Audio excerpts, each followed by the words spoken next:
Hey guys, welcome to another video on my channel.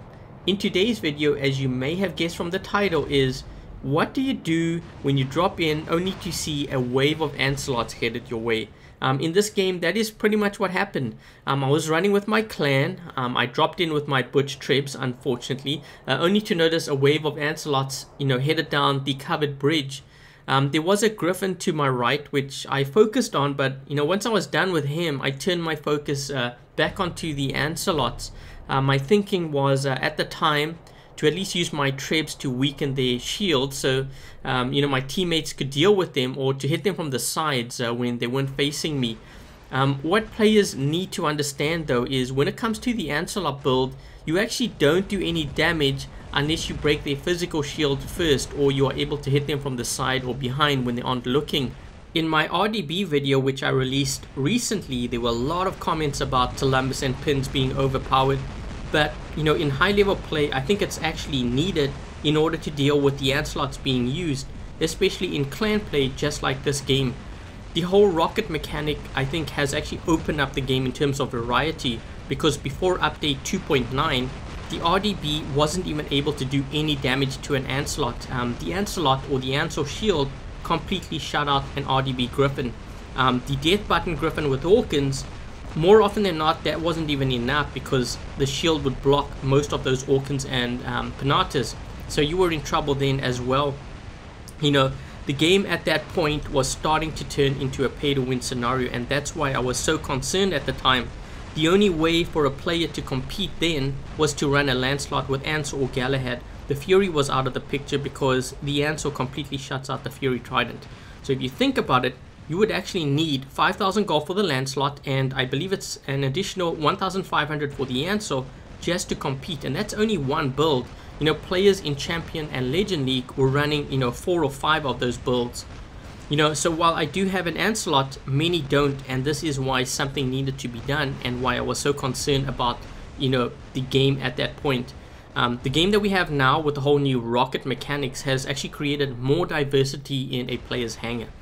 If you don't have gold, there's at least cheaper options such as the RDB Griffin, which you could use to compete with, or in the case of like a Death Button, at least you could use a Griffin with Orkans and Pinatas. Before, you couldn't even use that. So yeah, if nothing was done to Tulumbas and Pins, something would have had to be done to the Ancil. But anyways, I don't want to ramble on too much here. Once this game is done, I'll join you guys in some commentary with the following game. But just a heads up, in the first 5 minutes of this game, I was pretty much in my butch trebs. So those who want to kind of go to, or at least skip to, the brawling style of gameplay, I'm going to be putting a timestamp in the video description as well as the comment section so that you can fast forward to that point.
Okay, so we've dropped in on Yamantau map, a very similar scenario with this game.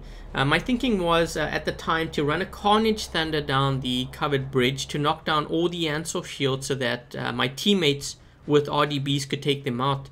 What you're about to witness though was actually not possible before the whole new rocket mechanic came onto the live server. The Ancil would have completely shut out the RDBs, and the Carnage Thunder wouldn't have been enough on its own. In other words, the only other counter to what you are about to witness before would have been to run Ancilots of your own. Anyways, I just wanted to shed some light onto why I'm in favor of the rocket mechanic. This doesn't mean to say that it's not overpowered in the lower leagues, because that just may be the case. All I'm trying to do is give my view on it and why I feel it was important for players in the higher levels of play. A lot of my friends who stopped playing the game a few months ago have now recently, come back knowing the Ancilot is somewhat bearable. Anyways guys, that pretty much sums it up. In the comment section below, let me know your thoughts on the Ancilot and the rocket mechanic. Would you rather play a game which requires you to run multiple Ancilots to compete, or would you rather have a game which offers cheaper options? And as always, if you like this video, make sure to give it a thumbs up, and if you haven't yet subscribed, please do subscribe. Until the next video, I'll catch you guys later.